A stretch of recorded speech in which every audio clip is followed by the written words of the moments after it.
को देखो, फिर मुल्क के खानदान को देखो, फिर पड़ोस को देखो, फिर लोगों की जरूरतों को समझो। अगर तेरे दरवाजे पे कोई जरूरतमंद रहता है, कभी एक वक्त का खाना उसे भी खिला दिया करो। अगर तुम्हारे पड़ोस में कोई गरीब रहता है, कभी उसके भी काम आ जाया करो। अगर तुम्हारे पड़ोस में ऐसे लोग रहते हैं कि जिनके पास दवा के लिए पैसे ना हो, तो अपने बच्चों के बर्गर पिज्जे छोड़ करके कभी किसी गरीब को दवा भी दिलवा दिया करो। लेकिन हो क्या गया है, हम अपनी कमाई की कसरत को अपना हुनर समझते हैं, फन समझ करके उसको तिजोरी में इकट्ठा करते हैं। और तुम्हें खुदा का वास्ता, अल्लाह कादिर मुतलक है, जैसा वो देना जानता है वैसा लेना जानता है। अगर देने पे आता है छप्पर फाड़ के देता है, अगर लेने पे आता है चमड़ियां उधेड़ के ले लेता है। तमाम अफराद को दिन दूनी रात चौगनी तरक्कियां अता फरमाए। ये बड़ी खुशनसीबी की बात है कि एक ही मिंबर पर हिंदुस्तान के बड़े बड़े नामवर शुअरा मौजूद हैं और इनके साथ में मेरे जैसा कमील बंदा भी आपके सामने हाजिर है। ये इन तमाम लोगों की करम फरमाई है, अरकान कमेटी की मोहब्बतें हैं कि बहुत दूर से बुला करके इस जगह बैठने का मौका दिया। अल्लाह रब्बुल इज़्ज़त हमें हक सुनने, हक बोलने और हक पे अमल करने की तौफीक अता फरमाए। हजारों साल नरगिस अपनी बेनूरी पे रोती है, बड़ी मुश्किल से होता है चमन में दीदावर पैदा। अभी आपने बड़े खूबसूरत लबो लहजे में नकीब अहले सुन्नत, अक्सर जलसों की जरूरत, भाई कफील अंबर साहिब क़िबला से खूबसूरत शायरी मुलाहिज़ा की। उनसे पहले आपने भाई सैफ रज़ा कानपुरी साहब, जिनको आज पूरी दुनिया हुजूर की नात के हवाले से जानती है, उनसे पहले भाई अज़मत रज़ा भागलपुरी, आपने ये के बाद दीगरे एक एक करके सुना है सबको। मेरे बाद भी इंशाअल्लाह भाई मोहम्मद अली फैजी साहब क़िबला को सुनेंगे। अज़ीज़ाने मिल्लत इस्लामिया, ये है दामन ये है गिरेबा, आओ कोई काम करें, मौसम का मुंह तकते रहना काम नहीं दीवानों का। जिस नाम से इस महफिल को सजाया गया है, ये नाम इतना बड़ा है कि अगर इस नाम को दरवाजे पे लिख दो तो बलाएं भाग जाया करती है। जब कभी वबाई मर्ज फैला करते हैं तो फिर एक शेर दरवाजे पे लिखा जाता है, ली खमसतुन उतफी बिहा हर्रल वबाइल हातिमा अल मुस्तफा वल मुर्तवा वबनाहुमा वल फातिमा। अगर पंजतन के हवाले से बात की जाए तो रातें नहीं, जिंदगानियां कम पड़ जाएंगी, लेकिन इन 5 तनों की हकीकत और अजमत बयान नहीं हो सकती है। मेरा इमाम कहता है क्या बात रजा उस चमनिस्तान करम की, ज़हरा ने कली जिसमें हुसैन और हसन फूल। दूसरी जगह मेरा इमाम कहता है तेरी नस्ले पाक में है बच्चा बच्चा नूर का, तू है ऐने नूर तेरा सा घराना नूर का। मैं पूरी जिम्मेदारी के साथ एक बात कह दूं, लोग चिढ़ जाते हैं आला हजरत के नाम पे। एहसान आला हजरत का हमें सैयदों का एहतराम सिखाया भी आला हजरत ही ने है।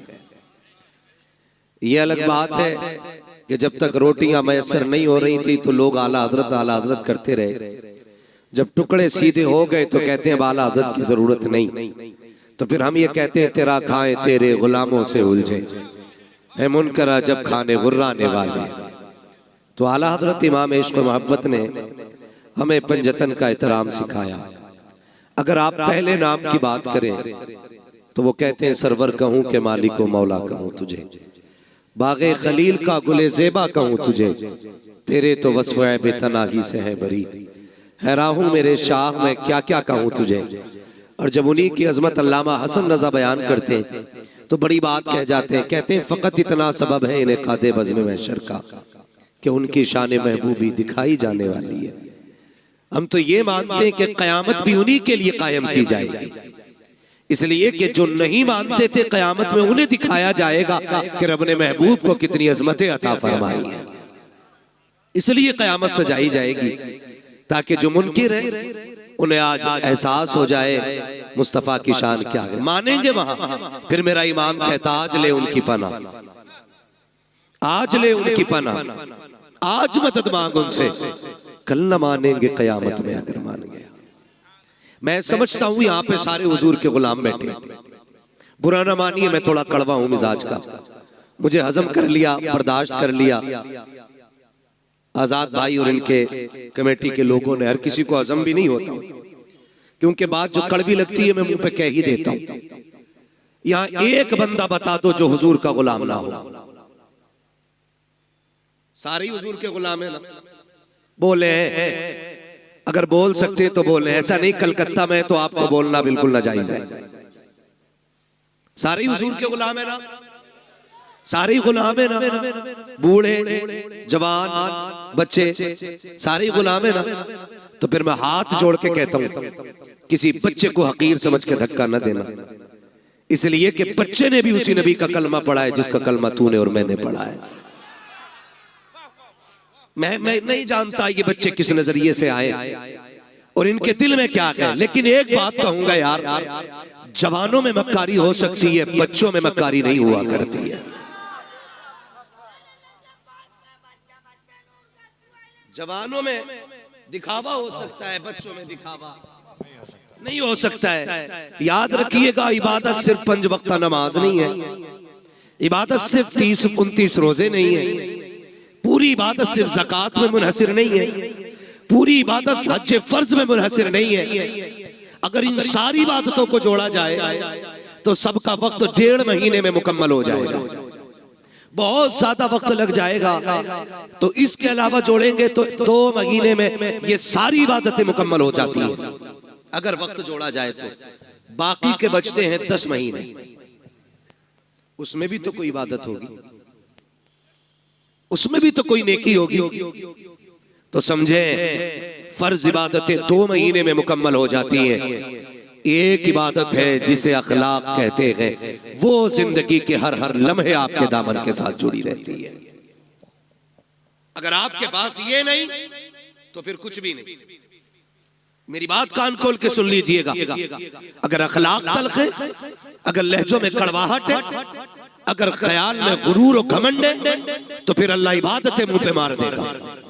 आपकी इबादतें कम रह गई आपकी मजबूरी की वजह से, और फिर साथ अखलाक की दौलत लेके आओ, अल्लाह करीम है, वो अपने करम से आपको माफ कर देगा।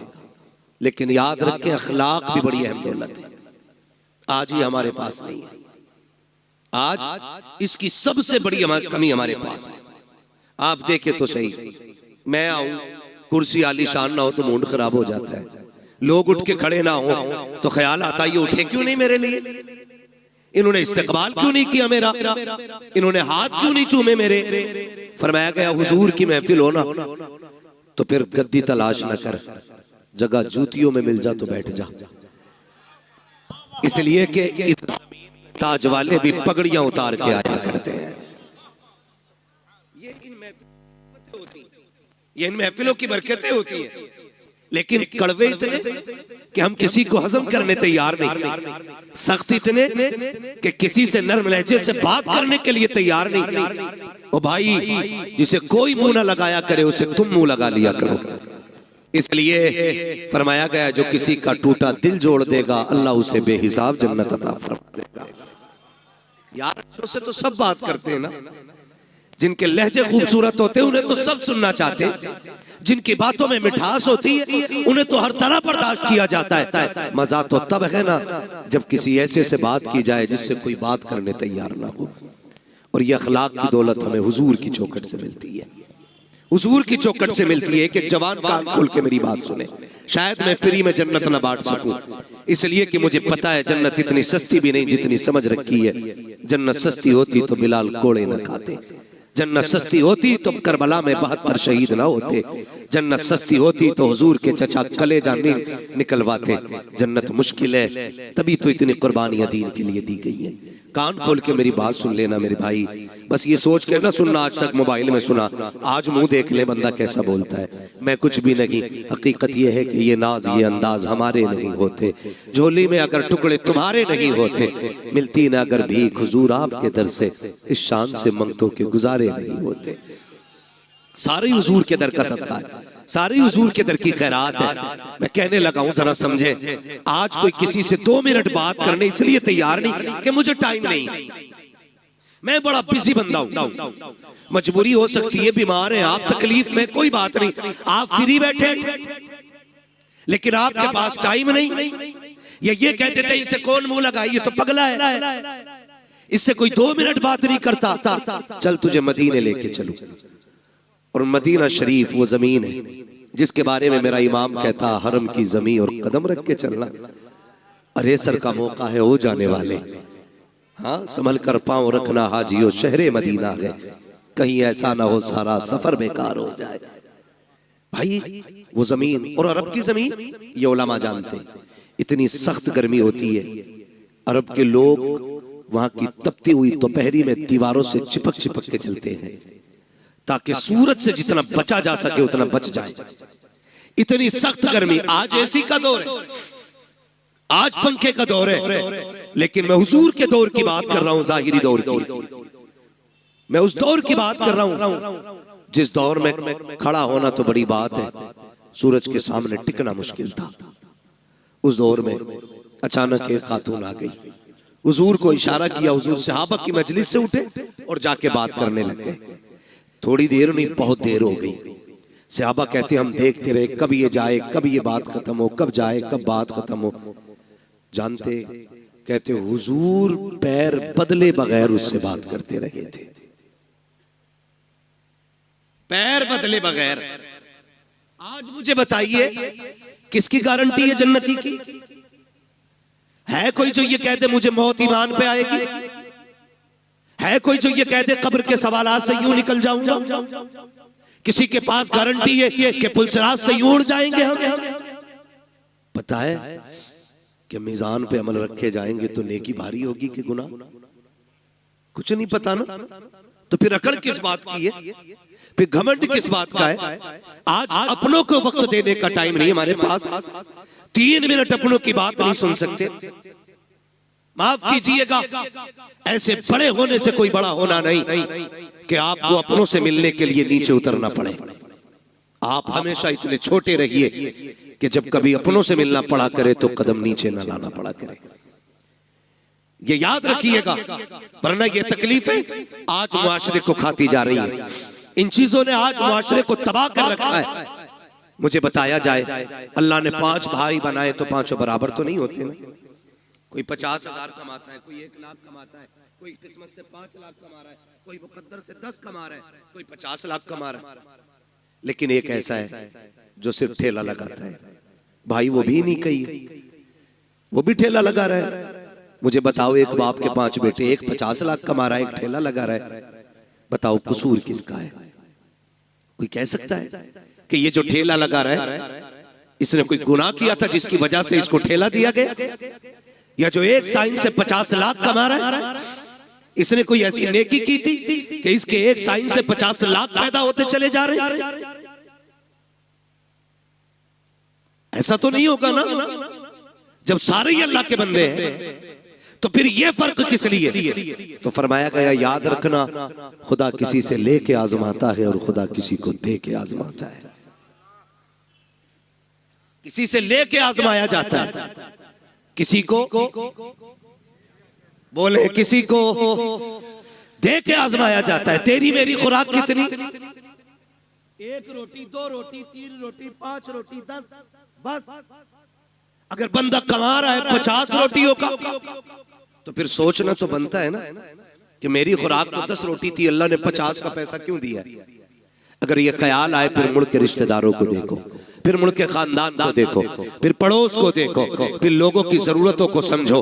अगर तेरे दरवाजे पे कोई जरूरतमंद रहता है, कभी एक वक्त का खाना उसे भी खिला दिया करो। अगर तुम्हारे पड़ोस में कोई गरीब रहता है, कभी उसके भी काम आ जाया करो। अगर तुम्हारे पड़ोस में ऐसे लोग रहते हैं कि जिनके पास दवा के लिए पैसे ना हो, तो अपने बच्चों के बर्गर पिज्जे छोड़ करके कभी किसी गरीब को दवा भी दिलवा दिया करो। लेकिन हो क्या गया है, हम अपनी कमाई की कसरत को अपना हुनर समझते हैं, फन समझ करके उसको तिजोरी में इकट्ठा करते हैं। और तुम्हें खुदा का वास्ता, अल्लाह कादिर मुतलक है, जैसा वो देना जानता है वैसा लेना जानता है। अगर देने पे आता है चप्पर फाड़ के देता है, अगर लेने पे आता है चमड़ियां उधेड़ के ले लेता है।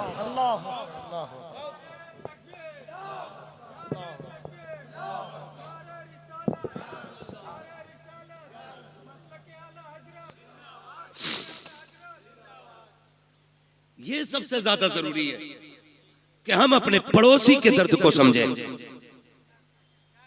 हम अपने जरूरतमंद भाई को देखें। कसम खुदा की ये बहुत बड़ी नेकी थी, लेकिन नहीं जी, आज तो बोटी अपने घर खाता है और खिलाल पड़ोसी के सामने जाके करता है। क्यों? कि आज पाए तोड़ के आ रहा हूं, हाँ? आज पाए तोड़े, आज मैंने चिकन खाया, आज मैंने मटन खाया। इस्लाम क्या कहता है? मेरे नबी ने फरमाया तुम्हें इजाजत नहीं है कि तुमने अगर हड्डी वाला गोश्त खाया हो तो अपने दस्तरखान की हड्डी अपने दरवाजे पे डालो। कहीं ऐसा ना हो तुम्हारे पड़ोस में कोई गरीब रहता हो और उसके बच्चों की निगाह हड्डियों पे पड़ गई और उनका दिल अगर कह गया काश हम भी गोश्त खाते, और बच्चों के बाप की हैसियत नहीं हुई गोश्त खिलाने की, तो फरमाया गरीब का दिल टूट जाता। हमारा इस्लाम तो पड़ोसियों के सामने हड्डी डालने की इजाजत नहीं देता। हम तो खिलाल इसलिए करते हैं ताकि मेरे चर्चे होने चाहिए, इसके दस्तरखान का आला खाना होता है, इसके बच्चे अच्छे से अच्छे खाया करते हैं। वो तुम्हें खुदा का वास्ता हुजूर के दिए हुए दीन को समझने की कोशिश करें, पहचाने हमारा तरीका क्या होना चाहिए। आज हालात ये है कि नामवरी के लिए हम करोड़ों रुपए बेटों की शादियों में तो उड़ा दिया करते हैं, लेकिन जरूरतमंद लोग जाकर के हॉस्पिटल में देखो 2-2 रुपए की दवा के लिए तरसते रहते हैं। काश उन्हें वक्त पे पैसा मिल जाता, शायद किसी को हार्ट की गोली मिल जाती, किसी का ब्रेन हेमरेज होने से बच जाता, किसी की किडनी बच जाती। लेकिन करे क्या? हमें सिर्फ अपना नजर आया, इसलिए कौम का बेड़ा गर्क होता जा रहा है और हमने सारी जन्नत सिर्फ मस्जिदों में जाके ढूंढी है। और तुम्हें खुदा का वास्ता मस्जिदों में भी जाया करो, लेकिन कभी कभी हॉस्पिटल चले जाया करो। हो सकता है तेरे 100 रुपए से किसी गरीब की जान बच जाए। खुदा की कसम, अगर ऐसा हो गया काबे वाला भी राजी हो जाएगा, मदीने वाला भी राजी। नारे तकबीर, नारे रिसालत, फैज़ाने पंजतन कॉन्फ्रेंस। सुभान अल्लाह। ये एक रस्म चल रही है और अगर पहली बात तो करते ही नहीं, और करते भी हैं तो जलील करते हैं, जलील। मैं 2-3 फोन मोहम्मद अली भाई आए कि आपको बुलाना चाह रहे हैं। क्यों? कहा हम इज्तिमाई शादी करेंगे इस बार। इज्तिमाई शादियां करें, अच्छी बात है, लेकिन कुछ अगले ही दिन ना, जिस दिन इज्तिमाई शादी थी, फोन पे अब तो सारी खबरें चलती, फोटो आ गया अखबार, 20 बच्चियां दुल्हन बनी, उन 20 बच्चियों के फोटो थे। मैं पूछना चाहता हूं, ये जो इज्तिमाई निकाह की लोग रस्में करते हैं ना, रस्में क्यों? ताकि किसी गरीब का भला हो जाए, यही तो नियत होती है। बोले हैं और होनी भी चाहिए, लेकिन आप फोटो देखो ना, कसम खुदा की एक बच्ची का मुंह पर नहीं था उठा। आप हमें बताएं, कभी किसी गरीब को जलील करने से पहले हमें ये ख्याल क्यों नहीं आता कि इसी लाइन में कल मेरी बेटी भी तो हो सकती है। आज जो ये गरीब लड़के दूल्हा बने हैं, इसमें मेरा बेटा भी तो हो सकता है। क्यों नहीं सोचते हम? अल्लाह के लिए बईद नहीं। समझे जरा, सोचे, अल्लाह कादिर मुतलक है। अगर किसी की बात ना गवार गुजर जाए ना, तो जब वो जमीन में घुसेड़ता है ना, तो कोई बचाने वाला नसीब नहीं होता है। हुए नाम वर्बे निशा कैसे कैसे, जमीन खा गई आसमां कैसे कैसे। आज अखलाक नहीं हमारे पास। पहली बात तो मदद करने तैयार नहीं, और करते भी हैं तो जलील करते हम। जलील करते हैं हम। आ रहा है रमजान शरीफ का महीना, बटेंगे इफ्तारियां अमीरों की चौखट पे, लगेगी लाइन गरीबों की गुर्बत का बनेगा तमाशा। बच्चियों को 2-2 घंटे धूप में बैठाया जाएगा, बेवाएं आके सुबह से लाइन में लग जाएंगी। सेठ साहब सहरी खा के जब सोएंगे ना तो 12 बजे से पहले उठेंगे नहीं वो। उस लाइन में कितनी गरीब बच्चियां बैठे बैठे थक गई, इस अमीर ज़ादे हरामखोर को क्या पता है। मत बांट ऐसी इफ्तारी, नहीं चाहिए तेरे घर का ऐसा राशन जो किसी गरीब की गुर्बत का तमाशा बनाए। बटेंगे कपड़े गरीबों को, कोई कहेगा सेठ साहब की तरफ से इफ्तारी का पैकेज है, कोई कहेगा फला अमीर की तरफ से इफ्तारी का इंतजाम है, कोई कहेगा फला की तरफ से ये सहरी का इंतजाम है। तुझे क्या पता है, तुम जानते हो, हमने देखा है जब किसी गरीब को इफ्तारी का सामान दिया जाता है या सहरी के पैकेज दिए जाते हैं, उन माओं के साथ छोटे बच्चे भी आया करते हैं, उन माओं के साथ ना समझ बच्चे भी आते हैं, लेकिन इतना तो वो भी समझते हैं कि हमें गैरत आ रही है। एक तस्वीर, एक वीडियो देखी, कसम खुदा की पैर के नीचे की जमीन निकल गई। कफील भाई, अल्लाह किसी को इतना अमीर ना करे कि जो वो गरीब की गुर्बत का तमाशा बनाए। तो बच्चे भूखे खड़े थे, किसी ने देने के लिए कुछ उनकी तरफ हाथ बढ़ाया, जब बच्चों ने लेने के लिए हाथ आगे किया, एक बच्ची की निगाह कैमरे पे पड़ गई। बहन भाई खड़े थे, जैसी कैमरे को देखा बहन ने उस तोहफे से हाथ पीछे कर लिए। छोटे छोटे बच्चे थे, मुंह मोड़ के चले गए। मैं सोचने लग गया, या अल्लाह, इन बच्चों को भी गैरत आती है, लेकिन इन बेगैरतों को गैरत क्यों नहीं आई। जब बच्ची के सामने कैमरा आया, उसने मुंह फेर लिया और उसने ये सोचा होगा हम फाके तो रह सकते हैं लेकिन इज्जत का सौदा नहीं करेंगे। खुदा के वास्ते किसी की इज्जत को बमाल ना करना, अगर देना है रात के अंधेरे में देना, अल्लाह तेरी कब्र के अंधेरे को उजाले में बदल डाले। अरे बहुत अच्छा मुफ्ती साहब, वाह वाह वाह वाह वाह वाह वाह, नारे तकबीर, नारे रिसालत, फैज़ाने पंजतन कॉन्फ्रेंस। सलामत रहो आप लोग। मैं एक बात कहना चाहता हूं, हम नेकी करते तो तमाशा बनाते। चलो फैजान पंजतन कॉन्फ्रेंस है, इमाम हसन रज़ी अल्लाह ताला अन्हु को जब गुस्ल दिया गया, आपकी जब कमीज उतारी गई तो आपकी कमर पे, पुष्ट पे, ये पीठ पे, मतलब पीठ पे आपकी ना काले निशान थे, काले धब्बे। लोग बातें करने लग गए, ये तो बड़े शहजादे, ये तो नूर वाले लोग, कमर पे काले धब्बे क्यों। जब ये बातें हुई ना तो आपके गुलाम थे, कहने लगे वादा किया था आका ने कि किसी से बताना मत, लेकिन आज इज्जत की बात आ गई तो बोलना पड़ रहा है। कहा तुम बताओ, कहा इल्जाम न देना, गलत न सोचना, ये कोई ऐब के धब्बे नहीं, ये वो धब्बे जब सारी दुनिया सो जाती थी तो इमाम हसन नाज की बोरी कमर पे रख के यतीमों के दरवाजे पे पहुंचाने के लिए जाया करते थे। और आपके विसाल के बाद ये राज खुला कि 100 बेवाओं का चूल्हा इमाम हसन के दरवाजे से चला करता था। 100 यतीमों का चूल्हा इमाम हसन की चौखट से चलता था। एक दिन ना आपके शहजादे ने कहा अब्बा ये बोरी मैं पहुंचा दूं। फरमाने लगे ना बेटे, ये किसी का राज है, राज रहने दे। उन्होंने अपने बच्चों से भी राज नहीं खोले। आज हम तमाशे बना देते हैं, तमाशे बना देते, जलील करते हैं। पैगंबर का अखलाक देखें, हुजूर के इस अखलाक ने पूरी दुनिया में इनकलाब पैदा किया।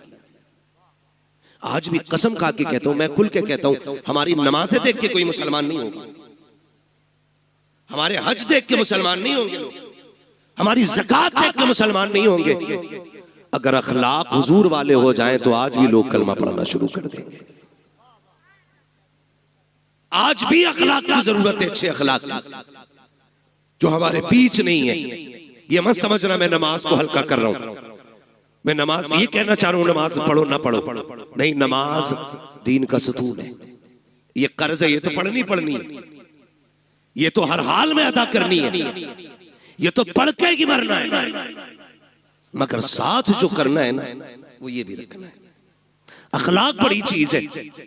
कसम खा के कहता हूं, माफ कीजिए, मैयतें होती हैं यहाँ, बोले डर क्यों रहे हो, कहोगे हाँ तो मर थोड़ी जाओगे।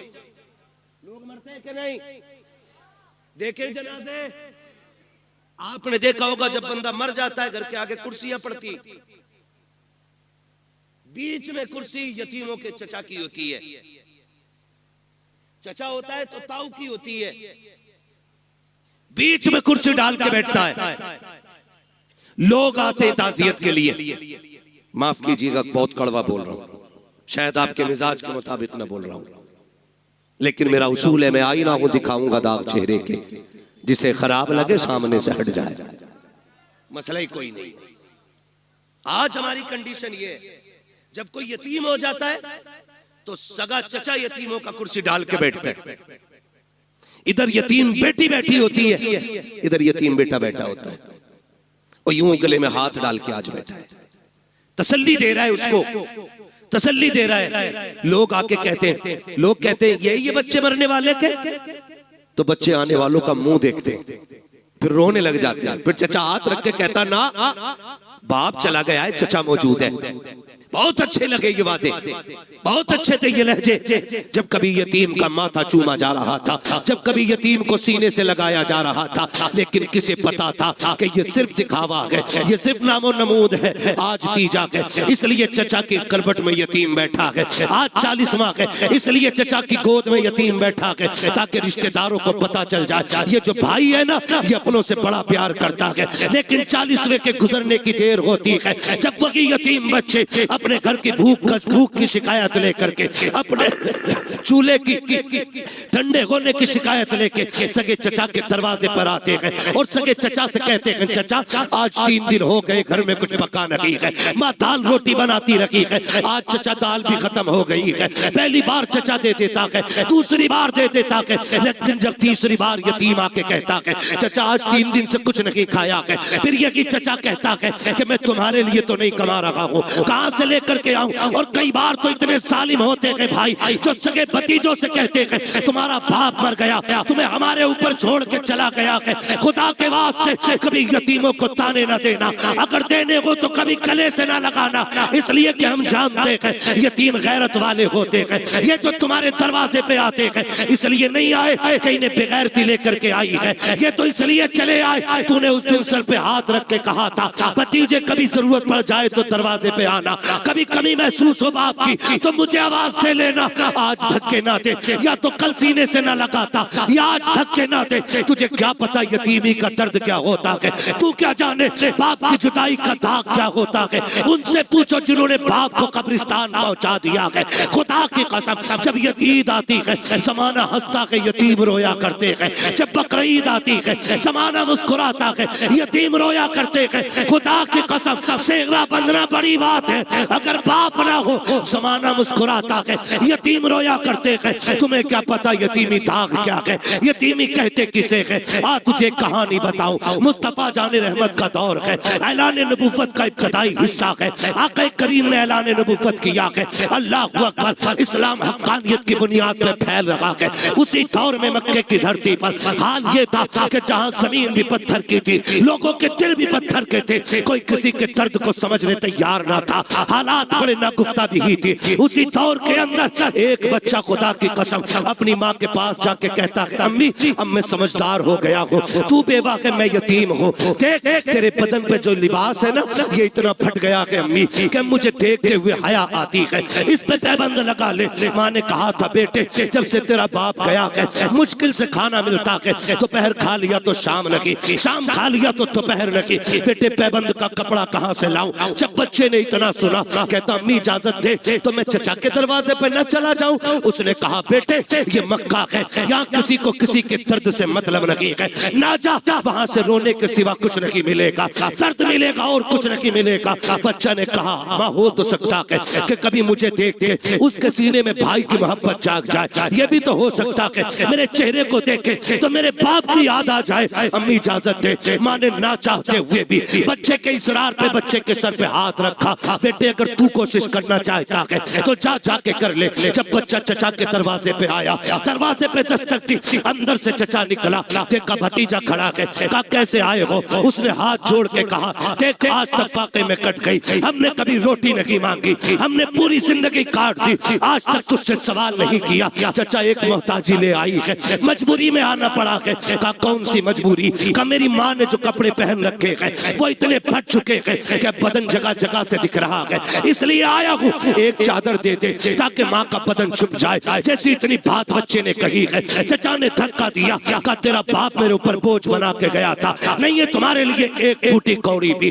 बच्चे ने बदन झाड़ते हुए कहा सच कहा था मेरी माँ ने, यहाँ कोई किसी का दर्द सुनने वाला नहीं है। जब बच्चा रोता हुआ चला, रास्ते में हुजूर के सहाबी से मुलाकात हो गई, हाथ पकड़ा, कहने लगे बच्चे बात क्या है? उसने कहा मैं दर्द का मारा हूँ, मेरा दर्द मेरे सीने में रहने दे। कहा नहीं बता तो सही, शायद मैं तेरे काम आ सकूं। जब बच्चे ने इतनी बात सुनी है, कहता क्या करोगे? लोग रो के सुनते हैं, हंस के उड़ा देते हैं। उसने कहा बता तो सही बात क्या है, रोया क्यों है? हो सकता है तेरे मर्ज का इलाज मेरे पास हो। बच्चे ने सारी बात बताई। कहा माँ के बदन के कपड़े फट गए, सगे चचा से चादर लेने गया था, उसने धक्का दे के भगा दिया। जब इतना सहाबी रसूल ने सुना के मुस्कुराने लग जाते हैं। उसने कहा यार मैंने पहले कहा था, लोग दुख सुन के हंसा करते हैं, वाकई तूने वैसा किया है। सहाबी ने कहा था नादान, मैं तेरे दुख सुन के नहीं मुस्कुरा रहा हूँ। कहा फिर? कहा मुझे तेरे दुखों का इलाज मिल गया है इसलिए मुस्कुरा रहा हूँ। कहा कहना क्या चाहते हो? कहा तुझे जो चाहिए। एक चौखट ऐसी है जहाँ से कभी किसी को खाली नहीं लौटाया जाता है, अगर जाना है उस चौखट पे चला जा। बच्चे ने कहा चौखट किसकी है? कहा उसे मोहम्मद रसूलुल्लाह कहा जाता है। कहा किस महल में रहता है? कहा महल तो नहीं, चला जा खुदा के हरम में बैठा होगा, जाके उससे मांग लेना। बच्चा माँ का फरमाबरदार था, उसने कहा ऐसे नहीं जाऊंगा, पहले माँ से इजाजत लूंगा। अब बच्चा घर आया है, कभी रो रहा है कभी मुस्कुरा रहा है। माँ ने हाथ पकड़ के कहा था ओ बेटे बात क्या है, चादर नहीं लाया और रो क्यों रहा है, हंस क्यों रहा है? बच्चे ने कहा था माँ जब चचा का सितम देखता हो तो रोना आता है, लेकिन एक सखी की खबर सुनता हो तो मुस्कुराना आ जाता है। कहा बेटे कहना क्या चाहते हो? कहा एक सखी का पता मिला है, सुना के वहां से कोई खाली नहीं जाता है, अगर माँ इजाजत दे तो उससे चादर मांग लाऊं। माँ ने कहा बेटे क्या नाम है उसका? कहा उसे मोहम्मद इब्ने अब्दुल्ला कहा जाता है। माँ ने कहा ना बेटे उसकी चौखट पे न जाना, सुना के जो उससे बात कर लेता है उसी का हो जाता है, सुना के जो उसे देख लेता है उसी के गीत गाने शुरू कर देता है, और सुना ये भी है कि जो उसके पास जाता है वो उसे कलमा पढ़ा के छोड़ता है। जब बच्चे ने इतना सुना कहा था अम्मी तेरे सर की कसम खा के कहता हूँ इजाजत दे, मैं तेरा लाल हूँ, मैं कलमा नहीं पढ़ूंगा, अगर चादर ऐसे ही देंगे तो ले आऊंगा, लेकिन चादर के बदले में कलमा नहीं पढ़ूंगा। माँ ने कहा ठीक है फिर चला जा, लेकिन कलमा नहीं पढ़ना है। बच्चा आया दौड़ करके, मुस्तफा हरम में बैठे हैं, उसने आके कहा था या मोहम्मद इब्ने अब्दुल्ला। जैसी बच्चे ने इतनी आवाज दी है, नबी के तेवर नहीं बदले हैं, नबी के चेहरे पे शिकन नहीं आई थी, ये नहीं सोचा था इस बच्चे ने नाम कैसे लिया। नबुव्वत वाली आंखें फिरी, मुस्कुरा के बच्चे को देखा। आका कहते क्या बात है बेटा? उसने कहा जरा इधर तो आइए। अल्लाह अकबर, बच्चा बुला रहा है। नबियों का इमाम अपनी जगह से उठा और यतीम के करीब चला के आके करीब गए हैं। उसने कहा ठहर जाइए, पहले मेरी कुछ शर्तें हैं वो मान लीजिए। आका कहते हैं बात क्या है बेटे?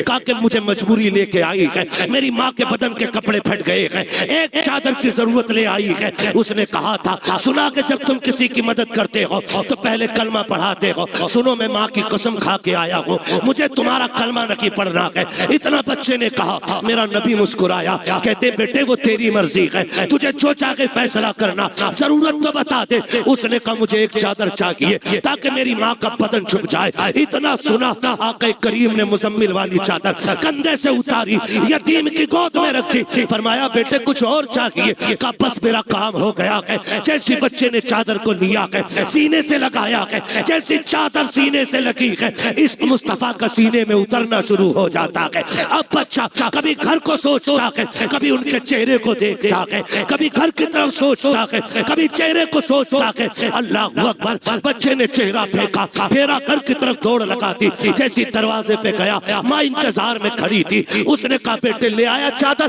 कहा हाँ। कहा बेटे पहले बता तूने कलमा तो नहीं पढ़ा उनका? बच्चा कहता है माँ तेरे सर की कसम कौन कहता है कि वो जबरदस्ती कलमा पढ़ाते हैं? मैंने जाके उनसे ये कहा था मुझे तुम्हारा कलमा नहीं पढ़ना है। उन्होंने कहा वो तेरी मर्जी है, जरूरत बता। तो अगर मैंने चादर का नाम लिया, उन्होंने अपने कंधे की उतार के दे दी। जब इतना सुना के माँ चादर को पकड़ के रोकने लग गई, उसने कहा पगले सिर्फ चादर लेके आया है, उस नबी का दीन क्यों नहीं लेके आया?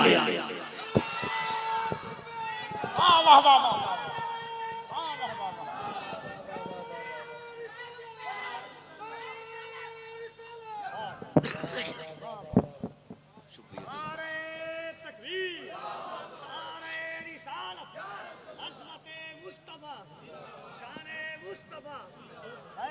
पंजतन कॉन्फ्रेंस। उस्मान ने कहा था पगले खाली चादर लेके आया, उस नबी का दीन क्यों नहीं लेके आया? माँ मैं तेरा फर्माबरदार, तूने कहा था ना कलमा नहीं पढ़ना है। उसने कहा चल उस नबी की चौखट पे लेके चल, तू नहीं मुझे भी लेके चल।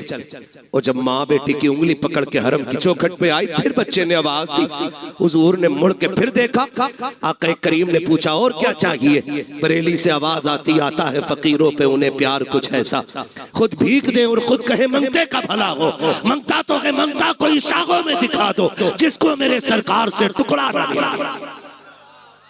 आका कहते और क्या चाहिए? हाथ जोड़ लिए बेवा ने, आना आमीना के लाल, आ तेरे कदमों पे जान निसार करूं। हुजूर आ गए, क्या बात है? का सिर्फ चादर न दे, अपने दामन में जगह दे दे, अपने दामन में जगह दे दे। हुजूर फरमाते ऐसी क्या जल्दी आ गई? उसने कहा जहां अपने ठुकरा देते हैं वहां तूने सीने से लगाया है, वहां तूने सीने से लगाया है। उस औरत ने कहा था महबूब अब जीना है तो तेरे कदमों में जीना है। ओ यार मैं कहना चाहता हूँ जब ये अखलाक हमारे लोग देखेंगे इंशाअल्लाह, कल भी दीन बढ़ रहा था फिर से बढ़ना शुरू हो जाएगा इंशाअल्लाह, मगर शर्त है अखलाक हुजूर वाले होने चाहिए। क्यों यतीम के सर पे हाथ रखा और फिर क्यों उसे धक्का दे दिया? मेरा नबी तो गैरों के सर पे हाथ रख रहा है, गैरों के सर पे हाथ रख रहा है। आता है फकीरों पे उन्हें प्यार कुछ ऐसा, खुद भीख दे और खुद कहे मंगते का भला हो। अभी सुना नहीं, शेर के अंदाज में कहा था, बताया था कि हुजूर ईद के दिन भी यतीम को सीने से लगाते हैं, ईद के दिन भी सीने से लगाते हैं। हाथ जोड़ के पूछना चाहता हूँ अमीरों शहजादों पैसे वालों, अल्लाह तुम्हें अमीर रखे, तुम्हारी दौलत से कोई दुश्मनी नहीं, मगर सच बता मेरा बेटा ईद के दिन, तेरा बेटा ईद के दिन 10,000 के कपड़े पहने और उसी दिन कलमा पढ़ने वाले का बच्चा ईद के रास्ते में चने बेचे, तो क्या तुझे हुजूर का दीन याद नहीं आता? क्या इस बच्चे का हक नहीं था ये भी ईद के दिन नए कपड़े पहने? क्या इस बच्चे को ये हक नहीं कि ये भी ईद के दिन 2 रकात के लिए ईदगाह में जाए? क्या ये आज भी चने बेचेगा, आज भी खिलौने बेचेगा, आज भी इसके हिस्से की खुशियां नहीं? ओ यार तुम्हें क्या पता है, यतीमों के सर पे हाथ रख दिया करो, खुदा की कसम अगर वो राजी हो गया हो सकता है तेरी ईद की नमाज से ज्यादा सवाब यतीम की मुस्कुराहट में दे दिया। ये भी तो हो सकता है, अजर का मालिक अल्लाह है, वो जिस अजर से चाहे राजी होकर के सवाब दे दे। उसके खजानों में कमी कमी कमी नहीं है। हुजूर यतीम को सीने से लगा रहे, अजमेर वाले को सारे ही जानते ना, अजमेर वाले बाबा को सुनाने अपनी बर्बादी के अफसाने कहा जाते, तेरा दर छोड़कर ख्वाजा ये दीवाने कहा जाते। हमेशा भीख हमने तो इसी चौखट से पाई है, हम अपना दामन उम्मीद फैलाने कहा जाते। सारे ही जानते अजमेर वाले आका को। सुने बात याद आ गई, सरकार गरीब नवाज जब छोटे थे ना, अम्मी ने नए कपड़े पहना के ईदगाह के लिए भेजा। जब निकले ना ईद की नमाज पढ़ने आए तो नए कपड़े थे, रास्ते में यतीम बच्चा खड़ा था, उसके कपड़े फटे पुराने थे, कंधे पे हाथ रखा, क्यों ना रखता, करीम इब्ने करीम है, सखी इब्ने सखी, ये नस्ल करीमों की लजपाल घराना है ना। कंधे पे हाथ रखा, यार तूने क्या उलिया बना रखा है, तूने ही नए कपड़े नहीं पहने? बच्चा रो के कहता मेरा कोई भी नहीं है, मेरा कोई भी नहीं है। कौन नए कपड़े पहनाता? ना माँ है ना बाप है, मैं लावारिस हूँ। कंधे पे हाथ रखा का फरमाने लगे हम हैं ना, फिर लावारिस कैसा है? कहा आप ईद पढ़ने जा रहे हैं, इतनी जल्दी क्या करेंगे?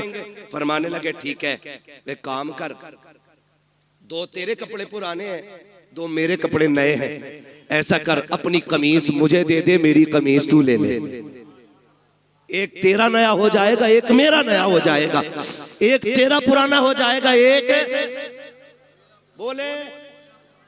बोल सकते, एक तेरा पुराना हो जाएगा, एक मेरा पुराना हो जाएगा, कपड़े बदल लिए। घर आए, माँ ने बेटे का हाल देखा, मोइन जी अम्मी का दो नए पहन के गया था, एक पुराना किधर से पहन के आया। का अम्मी एक गरीब खड़ा था, उस पे कपड़े नहीं थे, उसकी कमीज मैंने ले ली और अपनी कमीज उसे दे दी थी। तब माँ ने कहा था मेरे लाल तू बड़ा गरीब नवाज है।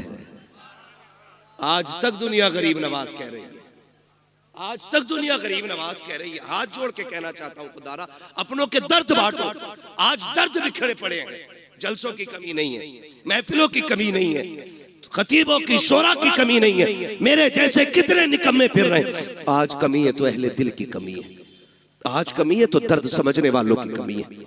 हाँ, अगर किसी का दर्द देख के तेरी आंख में आंसू ना आए तो फिर जाके रात को लेट के सोच, लुक़्मे हराम के है, ये तरबियत अच्छी नहीं हुई है। खुदारा रवैये अच्छे करें, हम तो अपनों के ना हो सके, गैरों से क्या उम्मीद, गैरों को क्या उम्मीद हमसे होगी। दर्द बांटने के आदी बने, एक दूसरे को प्यार बांटे, एक दूसरे को मोहब्बतें बांटे। आप देखें तो सही, आप जिंदगी के हालात देखें और बख्शिश देखें, नवाजिशें देखें, आप कैसे कैसे नवाजा जाता है। बात बढ़ जाएगी क्योंकि अभी एक मुकम्मल शायर को सुनना है हमें और आपको, ठीक है ना। बात 3 बजने को आ गए हैं, ठीक है, किसी को कहीं जाना है, किसी को कहीं जाना है, लेकिन जाने से पहले एक दुआ के उजाले अपनी यादों के हमारे साथ रहने दो, न जाने किस गली में जिंदगी की शाम हो जाए। जाना नहीं है तुम्हें, तवज्जो है सारे लोगों की। करूं बात आगे, दर्द बांटा करो, एक दूसरे की जरूरत समझा करो, एक दूसरे की जरूरत समझा करो। अभी पढ़ दूं, ये शजरा तो आने से पहले ही फरमाइश आ गई थी। हाँ, मैसेज पहुंच जाते हैं पहले ही, अरे वो शजरा जरूर सुनाना। कभी कभी मन में आता खाली शजरा सुनाओ निकल ले, है ना। चलिए खैर, आपकी मोहब्बत है, मैं बात पूरी करने लगा हूं। कहते हैं जरा या रसूल अल्लाह। जितने थक गए हैं वो आहिस्ता से, और जो अभी नहीं थके वो कहते हैं जोर से या रसूल अल्लाह। माशाअल्लाह कोई थका ही नहीं है, कोई थका ही नहीं। अल्लाह आपको सलामत रखे। आप देखें हालात हुजूर से जब कोई कहता ना मैं यतीम हूं, तो हुजूर सर पे हाथ रख के उसके रोने लग जाते थे। साहबा ने पूछा, हुजूर यतीम के साथ आप ये प्यार करते हैं और रोने लग जाते हैं? फरमाते हैं जब किसी यतीम को देखता हूं ना, मुझे अपना दौर याद आ जाता है। इसलिए आपसे मेरी गुजारिश है, अल्लाह तौफीक दे, अपने रिस्क में यतीमों का हिस्सा रखिएगा, अपने हिस्से में, अपने रिस्क में बेवाओं का हिस्सा रखिए, और अल्लाह के नाम पे तिजारत कीजिए। कसम खा के कहता हूं, कलकत्ता के समंदर की मछली भी आपको उतना नफा नहीं देगी जितना रब के नाम पे की गई गरीब से तिजारत आपको नफा दे जाएगी। ये याद रखिएगा, लोग समझ नहीं पाते इन पे इतने पैसे क्यों आ रहे हैं, इन पे इतने क्यों आ रहे हैं। ये तो देखिए लगा किधर रहा है, कोई तो अमल होगा ना। पूछ कभी तन्हाई में आकर के क्या करते हो जी, तो कोई ना कोई ऐसा अमल इन लोगों का जरूर मिलेगा जो पता चलेगा कि वो अल्लाह से तिजारत करके बैठे हैं। खुदा आपको सलामत रखे। ये नस्ल करीमों की लजपाल घराना है। हुजूर ने सबसे प्यार किया। सहाबा फरमाते, औरत आ गई, सारे लोग उसको पागल कहते थे। बहुत देर तक हुजूर से बात करती रही। जब वो चली गई तो सहाबा ने कहा, हुजूर आपका वक्त बड़ा कीमती है और आप एक पागल औरत से इतनी देर तक बात करते रहे। मेरे नबी ने मुस्कुरा के कहा, दुनिया उसे पागल समझ कर ठुकराती है, क्या मैं भी उसे मुंह न लगाऊं? आका फरमाते हैं, जिसे कोई सीने नहीं लगाता उसे आमिना का लाल सीने से लगाने के लिए आया है। ये अखलाक पैदा करें, ये दिलों में गुंजाइश पैदा करें, अपनों के लिए जगह बनाएं। और खैर रह गई हुजूर की बात, हमसे उनकी बराबरी तो नहीं हो सकती। उनकी नकल करने की कोशिश करें। अगर नकल भी मकबूल हो गई तो इंशाअल्लाह बख्शिश की जमानत हो जाएगी, बख्शिश की जमानत हो जाएगी। ये कोशिश कीजिएगा, वरना उनकी सखावत हातिम ताई का पोता, हातिम ताई का पोता इमाम हसन से मुलाकात हो गई। हातिम ताई के पोते चेहरा देख के कहने लगा, पहली मुलाकात थी, उसने पूछा यार ये किसी बादशाह का बेटा है क्या? कहा क्यों? कहा चेहरा बता रहा कि जैसे महलों में पला है। किसी ने कहा नहीं, ये बादशाह का नहीं, नबी की बेटी खातून जन्नत फातिमा ज़हरा का बेटा है। उसने जब इतना सुना कि हुजूर का नवासा है, वो आया करीब और कंधे पे आके हाथ रखा, कहने लगा मुझे पहचाना? अब ये कितने बेनियाज लोग हैं, कहने लगे तुझे पहचानने से मतलब भी क्या, हम क्यों पहचाने? उसने कहा मैं हातिम ताई का पोता। तो आपने फरमाया होगा। कहने लगे आप अपना तारुफ कराएं। फरमाने लगे हमें तारुफ की जरूरत नहीं, हमें कायनात का जर्रा जर्रा जानता है। वो और चिढ़ गया। उसने कहा अच्छा ये बताओ, तुम्हारे दादा बड़े थे कि मेरे दादा बड़े थे? तो आप फरमाते तेरे दादा को कौन जानता है, मेरे नाना के चर्चे तो अर्शों पे हुआ करते हैं। चुप हुआ। उसने फिर सोचा अगली बात क्या कहूं। उसने जो अगली बात इमाम हसन से कही ना, कहने लगा अच्छा ये बताइए क्या आप जानते मेरे दादा की सखावत के किस्से कितने मशहूर हैं? फरमाने लगे कितने मशहूर हैं? उसने कहा दुनिया जानती है, मेरे दादा के महल के 7 दरवाजे थे। कितने बोले? 7 दरवाजे। का फिर का सखी इतने बड़े थे कि अगर फकीर आता पहले दरवाजे पे आता, वहां से भी भीख दे दी जाती। फिर वही फकीर दूसरे दरवाजे पे आता। का इतना सखी था मेरा दादा कि धक्का नहीं देता, भीख देता था। का फिर वही फकीर तीसरे दरवाजे पे आता। का फिर धक्का नहीं मिलता, भीख मिलती। का एक एक करके 7 दरवाजों पे जाता था, भीख दी जाती थी। का मेरा दादा इतना सखी था, 7 दरवाजों से भीख देता था। मेरा इमाम मुस्कुरा के कहता ये भी कोई सखावत है? उसने कहा कहना क्या चाहते हो? कहा कि सुन, तेरे दादा के महल के 7 दरवाजे और एक फकीर पहले दरवाजे पे मांगता, फिर दूसरे पे, फिर तीसरे पे। फरमाने लगे दूसरे पे तभी जाता था ना जब पहले से जरूरत पूरी नहीं होती थी। ये भी कोई सखावत है कि दूसरे दरवाजे पे तब गया जब पहले से जरूरत पूरी नहीं हुई। और का कंजूस इतना बड़ा था तेरा दादा कि दूसरे से भी भला पूरा नहीं हुआ, फिर वो तीसरे पे आया। का तीसरे से भी जरूरत पूरी नहीं हुई। का हद तो ये है कि दरवाजे खत्म हो जाते थे, जरूरत खत्म नहीं होती थी। का ये तेरा दादा है और एक मेरा नाना है, 7 दरवाजे नहीं, एक चौखट है और एक चौखट से जिसे एक बार दे देता है उसकी पुश्तों को कभी मांगने की जरूरत नहीं पड़ती।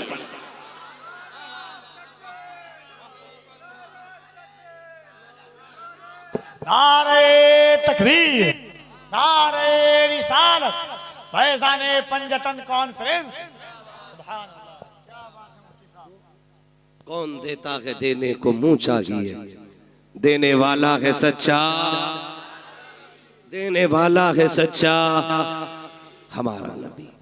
आखिरी बात अर्ज कर दो, तवज्जो है। अल्लाह से हुजूर का सदका मांगे। फक्र फाका भूख तंगदस्ती कभी आ जाए तो हराम की तरफ हाथ नहीं बढ़ाएंगे इंशाअल्लाह। सारे वादा करें इंशाअल्लाह कभी हराम की तरफ हाथ नहीं बढ़ाएंगे। फाका कर लेना, फाका कर लेना। फाका करना ऐब नहीं है, हराम का एक दाना खाना भी ऐब होता है। जिस तरह गलत दवा डालने से फसल तबाह हो जाती है, उसी तरह गलत रोजी खिलाने से नस्ल तबाह हो जाती है। इसलिए कभी हराम नहीं खाना। हलाल की बरकत ही अलग होती है। हलाल के लुक्मे खाने वालों की नस्लें कभी फरीद बनती हैं, कभी निजाम बनती हैं, कभी बख्तियार काकी बनती हैं, कभी साबिर कलियरी बनती हैं, कभी अहमद रजा बनती हैं, कभी मुस्तफा रजा बनती हैं। हाँ, ये हलाल खाने वालों की नस्लों की बरकत है। जो हलाल खाते गए, ये उनके लुकमों की अल्लाह ने बरकतें रखी हैं। और यहाँ तो सारी सरकारें सुरकाही के मानने वाले लोग बैठे है ना। सरकारें सुरकाही कहीं तशरीफ लेकर के गए, सफर करते थे तांगे से, घोड़े से गए, उतरे और किसी मुरीद ने घोड़ा लिया, कहीं बांध दिया। अब हजरत की तो मेहमान नवाजी चल ही रही थी, किसी ने सोचा लाओ हजरत के घोड़े को भी चारा डाल दे। तो वही पास के खेत से ना कुछ काटा और डाल दिया। थोड़ी देर बाद हजरत को खबर पहुंची, घोड़ा बीमार हो गया। आप आए, देखा, कहने लगे बताओ बांधा किसने था? यहाँ किसने बांधा था ला करके? हुजूर फला ने बांधा था। कहा इसे खिलाया क्या था? कहा हुजूर इसे चारा डाला था। चारा कहां से लाए थे? कहा खेत से काटा था। कहा पूछा था मालिक से? कहा नहीं। फरमाते बस मेरे घोड़े को कोई बीमारी नहीं लगी है। कहते पूरी जिंदगी ना मैंने हराम का खाया है ना मेरे घोड़े ने हराम का खाया है। कहते हैं ये जो बीमारी समझ रहे हो ना, ये बीमारी उस हराम हरियाली की है जो बिना इजाजत तुमने मेरे घोड़े को खिला डाला। ओ भाई विलायत ऐसे ही नहीं, विलायत ऐसे ही नहीं मिला करती है। लुक़्मे हलाल के होते हैं तब अल्लाह का कुर्ब नसीब हुआ करता है। करेंगे इंशाअल्लाह कोशिश, है ना? करेंगे इंशाअल्लाह। हलाल खाएंगे, हलाल कमाएंगे। रज़ाक़ कौन है? सारे बोलो कौन? रोजी कौन देता है? अल्लाह। जिसे ना मिलती है हुजूर का वसीला दे के मांगे, इतनी मिलेगी कि नस्लों का गुजारा हो जाएगा। हाँ, आला हजरत ने सिखाया वही रब है जिसने तुझको हमतन करम बनाया, हमें भीख मांगने को तेरा रास्ता बताया। तुझे हमद है खुदाया, तुझे हमद है खुदाया। वो कवारी पाके मरियम व नफ़ख्तु फीह का दम है अजब निशान आज़म मगर आमिना का जाया।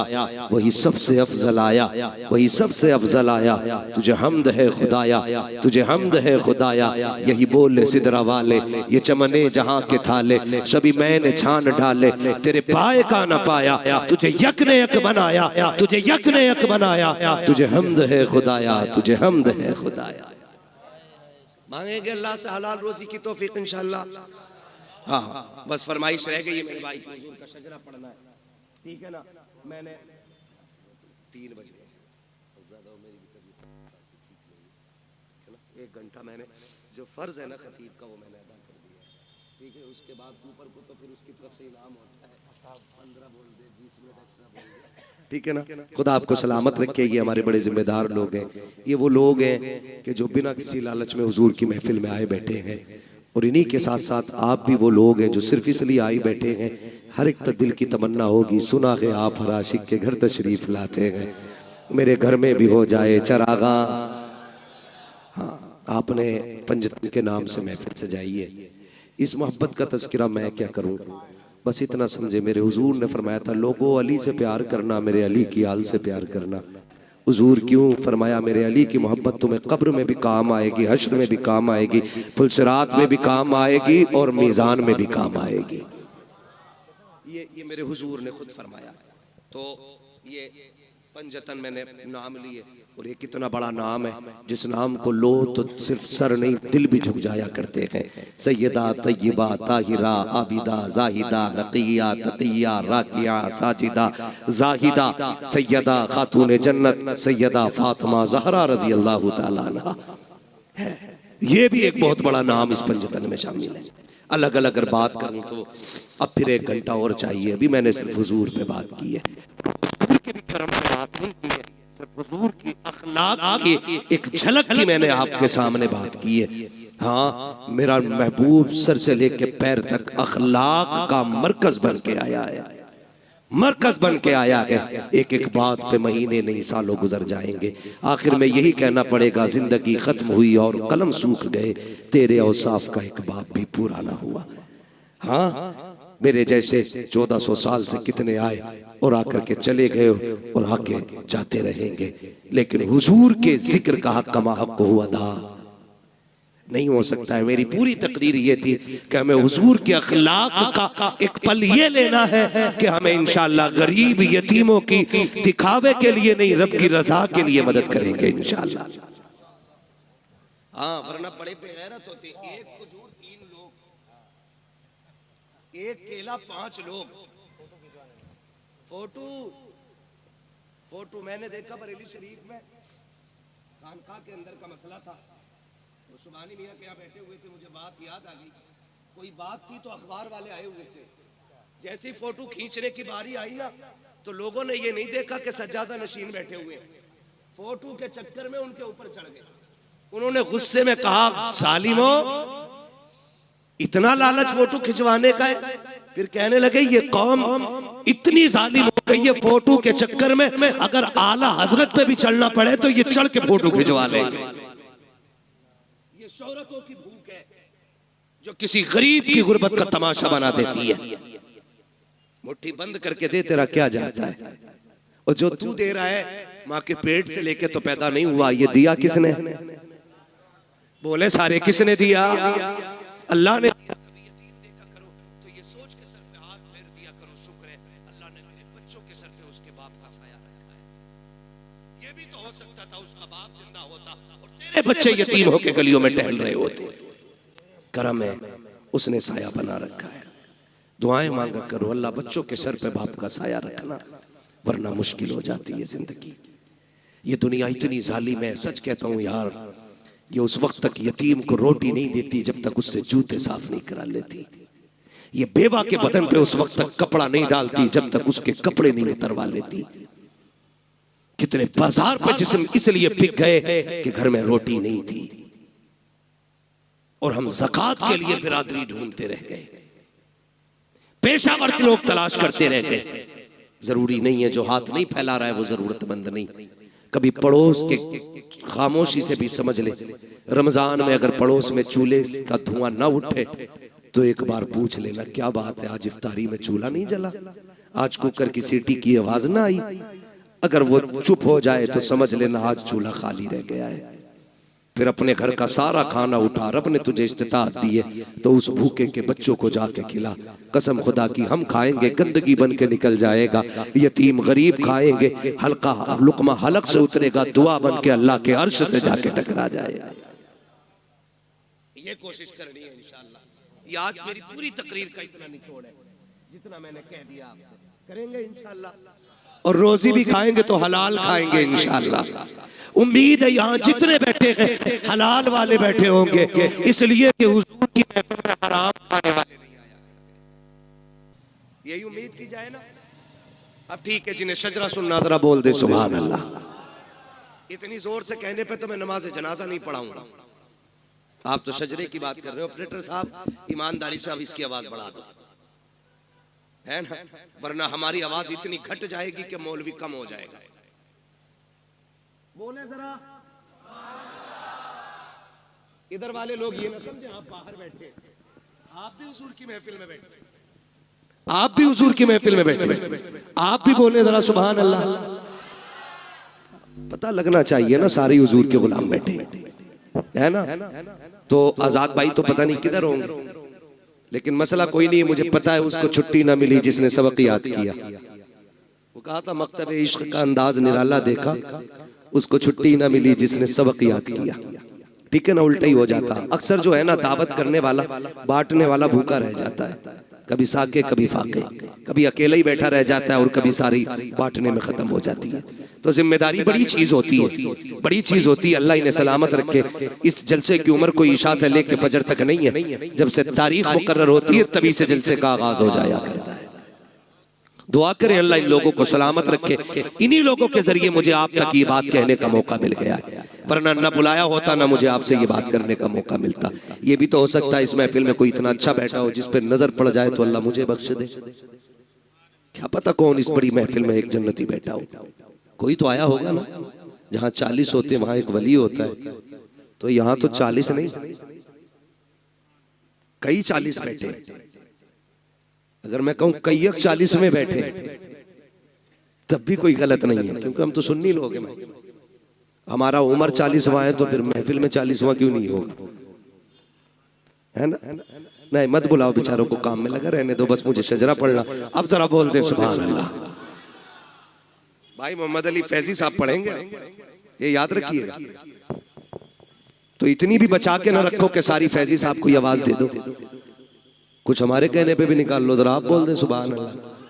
अच्छा, ये चालाकी तो नहीं है कि पिंडाल से अलग बैठो सुभान अल्लाह ना कहना पड़ जाए। इन्हें कैमरे को देख के ऐसी फीलिंग आ रही है जैसे कि हम किसी कॉन्फ्रेंस में आए हैं और देश के मुद्दे पे अहम बात करनी है।